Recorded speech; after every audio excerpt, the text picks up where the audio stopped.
Cell is the fundamental and functional unit of life. But क्या cell division के बिना अर्थ पर लाइफ संभव है? यानी कि अर्थ पर जो आज के टाइम पर लाइफ है, क्या वो बिना सेल डिवीजन के हो सकती है? शायद नहीं। जानेंगे इन सभी सवालों के जवाब।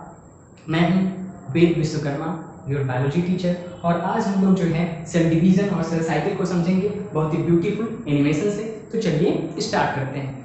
सबसे पहले बात करते हैं कि सेल डिवीजन लाइफ की कंटिन्यूटी के लिए जरूरी क्यों है। आज से 3.5 बिलियन ईयर बिफोर जो है first cellular form of life जो है वो अर्थ पर अराइज हुआ था। यानी कि आज से 3.8 करोड़ वर्ष पूर्व जो है पहला कोशिकीय जो जीव है वो अर्थ पर आया। अगर उसके अंदर सेल डिवीजन का मैकेनिज्म ना होता, अगर वो अपने आप को डिवाइड नहीं कर सकता था, तो क्या आज के टाइम पर लाइफ संभव थी? शायद नहीं।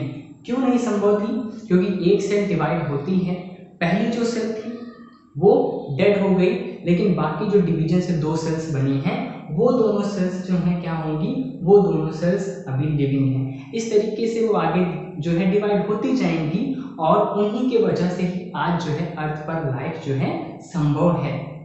बात करते हैं हम एक कोशिकीय जीव यानी कि यूनिसेलुलर ऑर्गेनिज्म की। तो यूनिसेलुलर ऑर्गेनिज्म होते हैं उनको इमॉर्टल बोला जाता है, जैसे कि अमीबा हो गया, पैरामीशियम हो गया। तो जितने भी यूनिसेलुलर ऑर्गेनिज्म होते हैं उनको हम इमॉर्टल बोल सकते हैं। क्यों बोल सकते हैं? क्योंकि वो एक सेल से अपनी लाइफ स्टार्ट करते हैं, वो सेल डिवाइड होती है, दो सेल बनती हैं और वो दोनों सेल फर्दर डिवाइड होती रहती हैं, और स्टार्टिंग में जो जेनेटिक मटेरियल होता है वो हर एक जनरेशन में ट्रांसफर होता रहता है।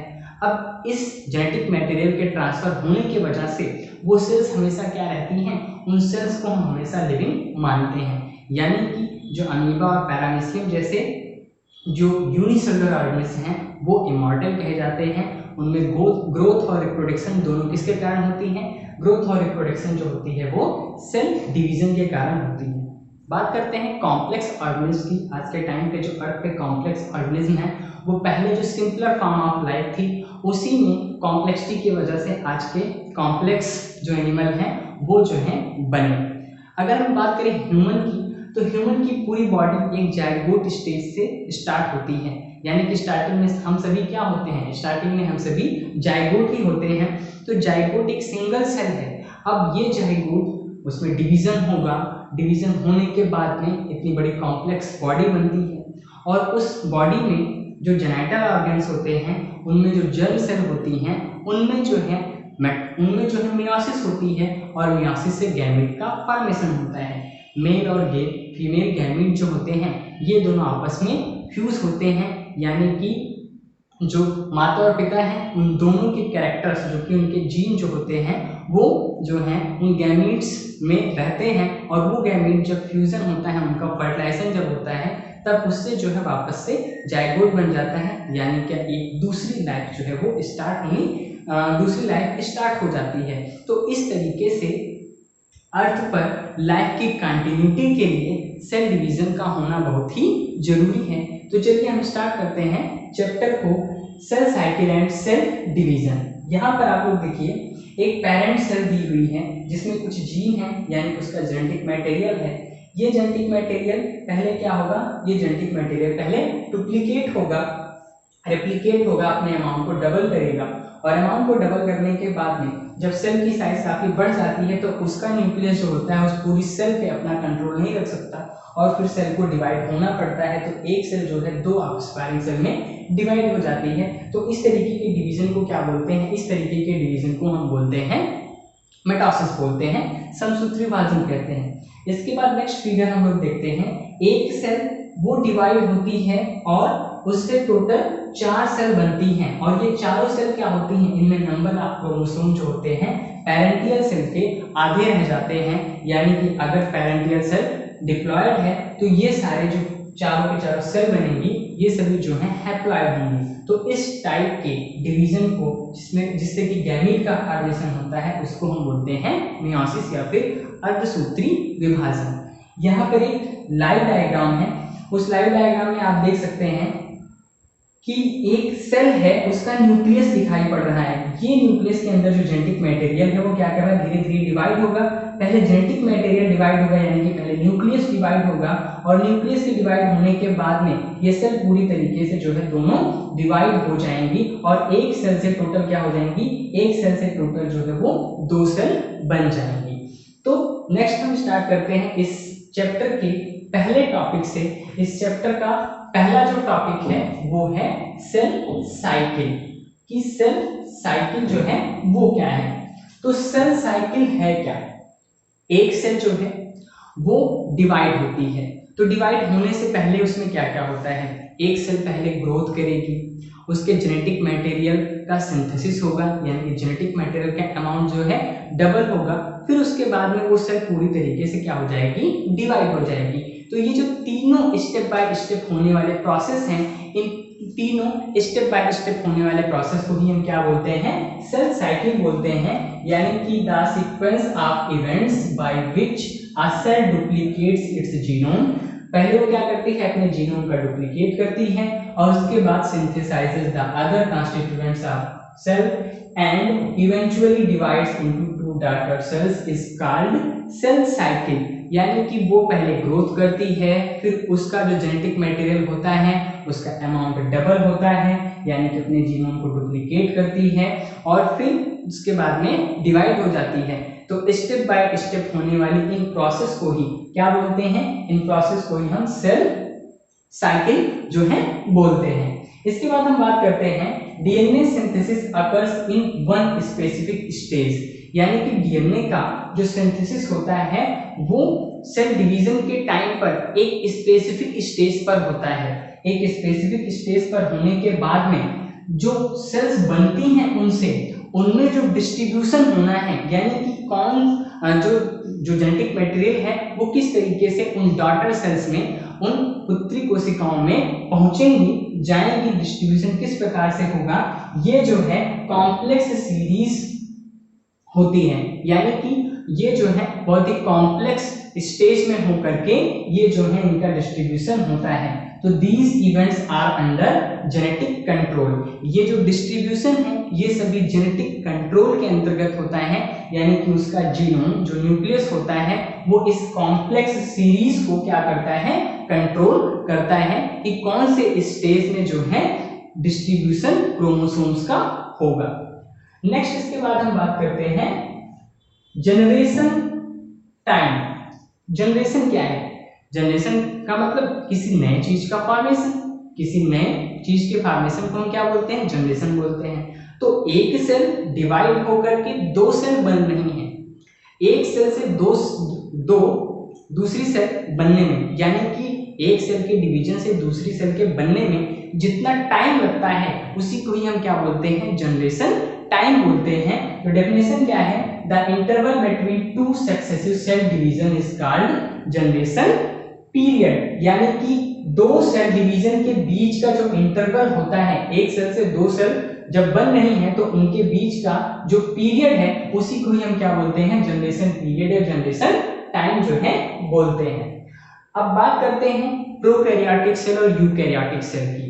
अगर सेल प्रोकैरियोटिक है तो वो काफी सिंपल होती है, उसके साइटोप्लाज्म में ही उसका जेनेटिक मटेरियल नेक्ड पड़ा रहता है और उसका डिवीजन काफी फास्टर होता है in comparison to eukaryote cell. यानी कि प्रोकैरियोटिक सेल हमेशा ही यूकैरियोटिक सेल से पहले जो है विभाजित होती है और इसका जो विभाजन होता है वो काफी फास्ट होता है। चलिए नेक्स्ट हम बात करते हैं फेजेस ऑफ सेल साइकिल, यानी कि इस सेल साइकिल में कौन कौन से फेजेस आ रहे हैं। तो बात करते हैं फेजेस की। तो human cell divide once in approximately 24 hours. एक ह्यूमन सेल के डिवाइड होने में कितना टाइम लगता है, एक ह्यूमन सेल के डिवाइड होने में जो कि एक यूकैरियोटिक सेल है उसमें लगता है 24 आवर्स। इसी को ही हम क्या बोलते हैं, इसी 24 आवर, यानी कि ह्यूमन की जो सेल है वो 24 आवर में एक बार डिवाइड होती है। तो ये जो है ह्यूमन सेल के लिए जो जनरेशन पीरियड है वो कितना है, 24 आवर है। इसके अलावा अगर हम बात करें जो है, इसके अलावा अगर हम बात करें जनरेशन पीरियड की तो कुछ एग्जांपल्स की बात कर लेते हैं। एग्जांपल कौन कौन से हैं? सबसे पहले हम एग्जांपल लेते हैं बैक्टीरिया का। जो बैक्टीरियल सेल होती है वो जो है बहुत ही जल्दी डिवाइड होती है, और बैक्टीरियल सेल के डिवाइड होने में कितना टाइम लगता है? 30 मिनट लगता है। बैक्टीरिया के अलावा हम बात कर लेते हैं यीस्ट की। यीस्ट जो है एक फंगस है, यानी कि यूकैरियोटिक सेल है, और इसके डिवाइड होने में कितना टाइम लगता है? इसके डिवाइड होने में जो है 30 मिनट का टाइम लगता है। यानी कि एक जो यीस्ट सेल होती है इसमें से क्या होता है? इसमें से एक उभार निकलता है, और ये जो बड निकलता है, इसी बड से फिर ये सेल जो है यीस्ट की सेल वो डिवाइड हो जाती है। तो इसके डिवीजन में कितना टाइम लगता है? इसके डिवीजन में जो है 90 मिनट का टाइम जो है लगता है। इसके बाद अगर हम अदर एग्जांपल की बात करें तो अदर एग्जांपल में जो ह्यूमन सेल है, यानी कि एक टिपिकल ह्यूमन सेल क्या है? Typical eukaryotic cell. Typical eukaryotic cell है। तो ह्यूमन सेल के डिवाइड होने में कितना टाइम लग रहा था? 24 आवर का टाइम लगता है, 24 घंटे जो है लगते हैं। तो ह्यूमन सेल के लिए जनरेशन टाइम कितना हो गया? जनरेशन पीरियड कितना हो गया? 24 आवर हो गया। तो इस तरीके से अलग अलग सेल्स के जो है जनरेशन टाइम अलग अलग होते हैं। यूकैरियोटिक सेल जो कि बैक्टीरिया की सेल है वो बहुत ही तेजी से डिवाइड हो रही है 30 मिनट में, और बाकी ये दोनों जो है काफी टाइम ले रहे हैं। तो ये दोनों क्या है? ये दोनों जो है वो यूकैरियोटिक सेल के एग्जांपल थे। नेक्स्ट हम बात करते हैं फेजेस ऑफ सेल साइकिल की। हम बात कर रहे थे, उसमें हम लोगों ने जो है ह्यूमन एक टिपिकल यूकैरियोटिक सेल की बात की जो कि 24 घंटे में एक बार डिवाइड होती है, विच में वेरी इन डिफरेंट ऑर्गेनिज्म। यानी कि एक सेल के डिवाइड होने में कितना टाइम लग रहा है ये ऑर्गेनिज्म टू ऑर्गेनिज्म जो है वो वेरी करता है, डिफर करता है। In yeast it takes about 90 minutes to complete the division process। इस एग्जांपल की बात हम पहले ही कर चुके हैं। नेक्स्ट हम कंसीडर करते हैं कि सेल साइकिल में कौन कौन से दो बेसिक फेजेस होते हैं। एक सेल के डिवाइड होने में दो मेन बेसिक फेज होते हैं। पहला है इंटरफेज और दूसरा है एम फेज। पहला है इंटरफेज और दूसरा है एम फेज। इंटरफेज कितने टाइम का होता है? किसी भी सेल के लिए जो इंटरफेस होता है सबसे ज्यादा टाइम टेकिंग होता है, और 95% यानी कि पूरे डिवीजन का 95% टाइम इंटरफेस जो है वो लेता है। और अगर हम बात करें एम फेज की तो सबसे ज्यादा जो ड्रामेटिक फेज है, यानी कि इसी एम फेज में जो सेल है उसका पहले न्यूक्लियस डिवाइड होगा, फिर उसके बाद में उसका साइटोप्लाज्म डिवाइड होगा। तो टोटल 5% टाइम भी जो है इस जो है डिवीजन में लगता है। इंटरफेस 95% टाइम का होता है और एम फेज जो है वो 5% टाइम का होता है। और मोस्ट ड्रामेटिक कौन सा है? तो मोस्ट ड्रामेटिक फेज जो है वो एम फेज है, यानी कि इसी में जो है न्यूक्लियस डिवाइड होती है और इसी में जो है सेल जो है पूरी तरीके से डिवाइड होगी, यानी कि साइटोकाइनेसिस भी इसी में कंप्लीट होगी। चलिए हम यहाँ इस चीज को देखने की कोशिश करते हैं इंटरफेस को। तो इंटरफेस में भी तीन फेज होते हैं, उनको भी 3 फेज में डिवाइड किया गया है। पहला जो है ग्रोथ 1 फेज, दूसरा जो है एस फेज और तीसरा जो है G2 फेज। तो यहां से लेकर के यहां तक का जो पूरा टाइम है ये G1 S और G2 ये क्या है? ये जो है इंटरफेस है। ये क्या है? इंटरफेस। इंटरफेस में G1 फेज, S और G2 फेज आते हैं। इनको हम डिटेल में अगली स्लाइड में पढ़ेंगे।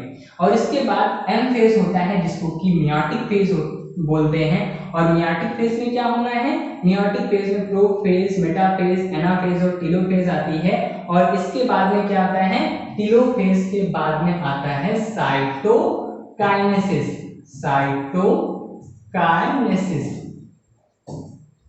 साइटोकाइनेसिस।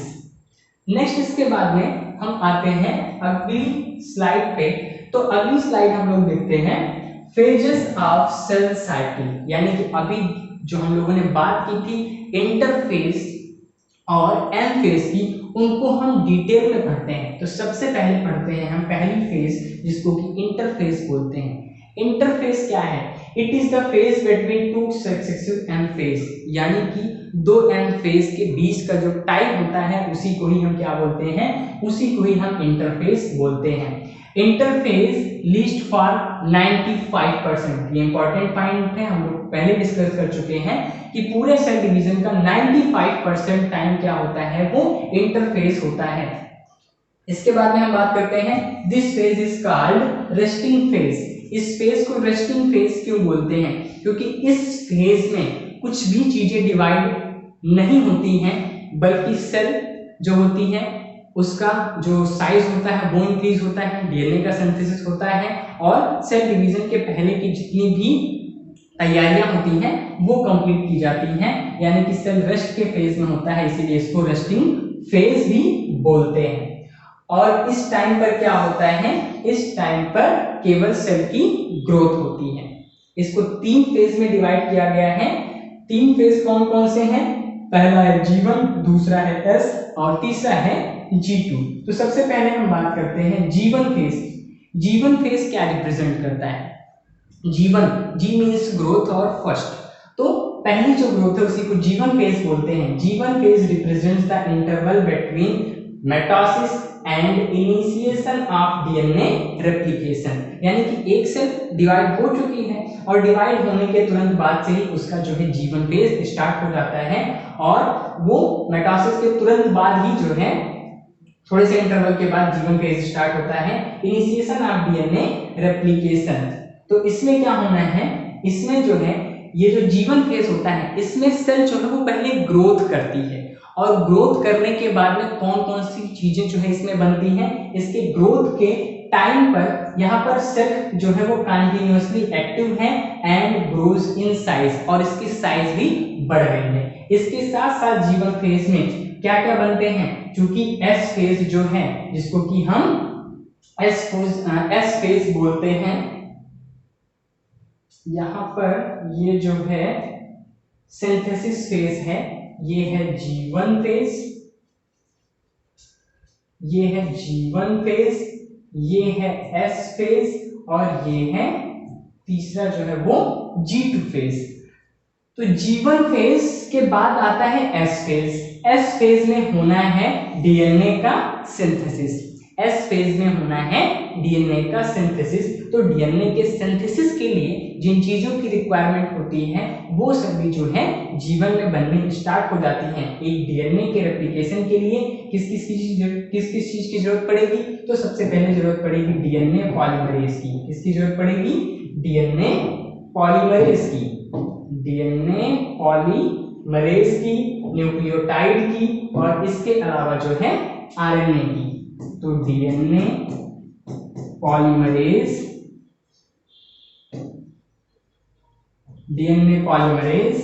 न्यूक्लियोटाइड, क्योंकि ये न्यूक्लियोटाइड आपस में जुड़ करके डीएनए का फॉर्मेशन करेंगे। और इसके अलावा जो है किसकी जरूरत पड़ेगी? इसके अलावा जो है आरएनए की जरूरत पड़ेगी। तो डीएनए पॉलीमरेज, न्यूक्लियोटाइड और आरएनए ये सभी जो है किस फेज में यूज होंगे? ये सभी जो है इसके अगली फेज एस फेज में यूज होंगे, जिसको कि हम क्या बोलते हैं? सिंथेसिस फेज बोलते हैं। क्योंकि इस फेज में डीएनए का सिंथेसिस होता है, इसलिए इसको जो है क्या बोलते हैं? इसलिए इसको जो है एस फेज बोलते हैं। इस टाइम पर क्या होगा? इस टाइम पर डीएनए का सिंथेसिस होगा, DNA synthesis takes place and amount of DNA get doubles per cell, यानी कि एक सेल में डीएनए का जो अमाउंट है वो सिंथेसिस के बाद में डबल हो जाएगा। यानी कि अगर किसी सेल में जो है 2 ग्राम डीएनए है तो वो एस फेज में अगर जाएगा तो एस फेज के एंड होने पर उसमें जो डीएनए का अमाउंट होगा वो कितना हो जाएगा? वो डबल हो जाएगा, वो 4 ग्राम हो जाएगा। लेकिन यहाँ पर ध्यान देने वाली बात ये है कि यहाँ पर केवल डीएनए का अमाउंट डबल होता है, डीएनए का रेप्लिकेशन होता है, लेकिन क्रोमोसोम का नंबर इंक्रीज नहीं करता। यहाँ पर क्या चीज इंक्रीज करेगी? Only amount of DNA increase होती है। ओनली अमाउंट ऑफ डीएनए जो है इंक्रीज होती है, उसका जो नंबर है, number of chromosome, number of chromosome does not increase, यानी कि क्रोमोसोम का नंबर इंक्रीज नहीं होगा। अगर ह्यूमन सेल की बात कर रहे हैं, अगर एक ह्यूमन सेल जो है वो एस फेज में जा रहा है, तो एस फेज में जाने पर डीएनए का अमाउंट तो डबल हो जाएगा, लेकिन जो 46 क्रोमोसोम है वो 46 क्रोमोसोम ही रहेंगे, वो 46 से डबल नहीं होंगे। तो number of chromosome does not increase, यानी कि नंबर इंक्रीज नहीं होना है।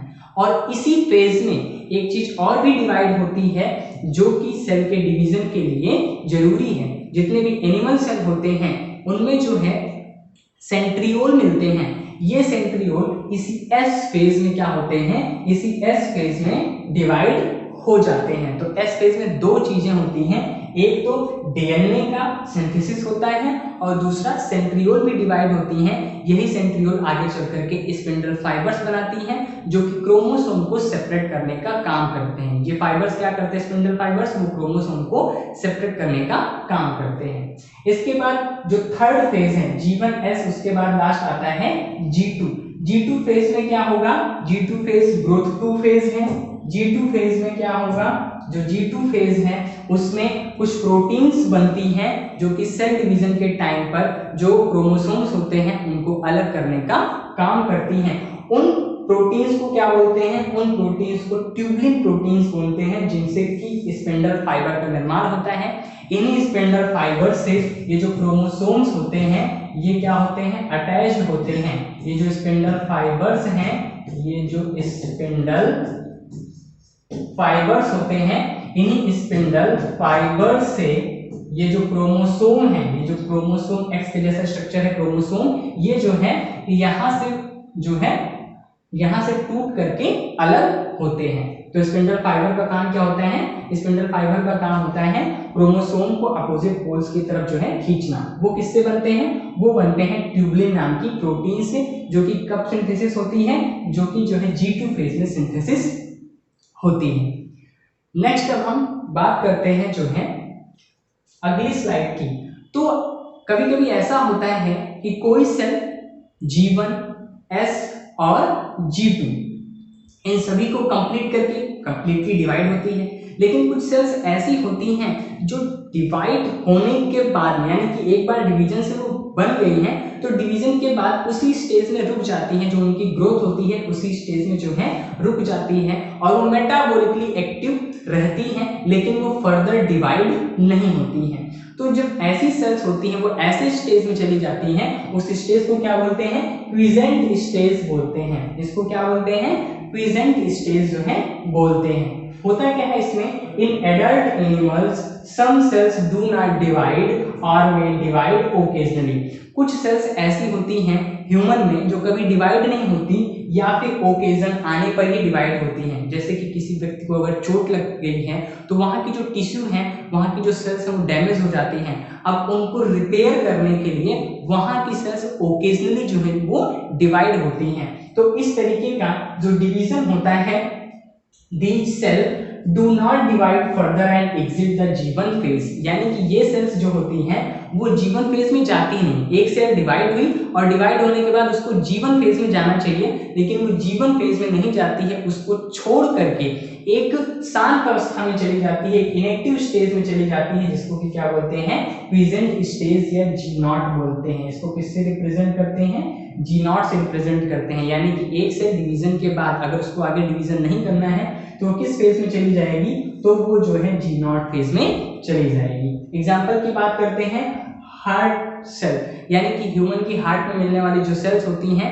वो एक बार अगर डिवीजन के बाद, वो बनने के बाद दोबारा वो फर्दर डिवाइड नहीं होती, इसीलिए हार्ट अगर डैमेज हो जाता है तो वो रिपेयर नहीं होता। इसके अलावा न्यूरल सेल्स, जो न्यूरॉन्स होती हैं ह्यूमन के अंदर, वो भी फर्दर डिवाइड नहीं होती हैं। इसके अलावा जो है हम बात करें अदर एग्जांपल की, तो आरबीसीज, ये जो हम लोगों की रेड ब्लड सेल्स होती हैं, ये रेड ब्लड सेल भी जो है फर्दर डिवाइड नहीं होती, क्योंकि इसमें डिवीजन के लिए न्यूक्लियस होना चाहिए था, बट आरबीसीज के पास में न्यूक्लियस ही नहीं है, इनके पास में न्यूक्लियस ही नहीं है, इनके पास में न्यूक्लियस ही नहीं है, इस वजह से ये फर्दर डिवाइड नहीं होती हैं। इसके अलावा सीयू ट्यूब एलिमेंट्स वो प्लांट्स में मिलते हैं, ये भी फर्दर डिवाइड नहीं होते क्योंकि इनके पास में क्या नहीं होता, इनके पास में न्यूक्लियस होता ही नहीं है। तो ये सभी जो है इनमें से कुछ सेल, ये हार्ट ये जो हार्ट सेल है वो जी नॉट फेज में जाती हैं और न्यूरल सेल भी जी नॉट फेज में चली जाती हैं। आरबीसी के पास न्यूक्लियस नहीं होता, इस वजह से वो डिवाइड नहीं होती हैं। यहाँ पर आगे लिखा गया many other cell divide only occasionally as need to replace cell that have been lost because of injury और सेल डेथ, जिस चीज को हम लोग पहले ही डिस्कस कर चुके हैं, यानी कि ओकेजन आने पर अगर सेल को रिप्लेस करना है तभी ये डिवाइड होंगी, उसके पहले इनके पास में सेल उससे पहले इनके पास में डिवीजन की प्रॉपर्टी नहीं होती है। तो इसके बाद में हम लोगों ने इंटरफेस को आज कवर किया और इसके अलावा जो है प्रेजेंट स्टेज को कवर किया। सेल डिवीजन के दो फेज थे, एक इंटरफेज और दूसरा एम फेज। एम फेज को हम लोग अगले लेक्चर में जो है कंटिन्यू करेंगे। तो आप लोग जो है इस वीडियो को जो है अपने फ्रेंड्स तक शेयर करिए, काफी लोगों तक इसको पहुंचाइए। आगे भी जो है हम ऐसे ही वीडियो जो है लेकर के आते रहेंगे। तो मिलते हैं नेक्स्ट वीडियो में, तब तक के लिए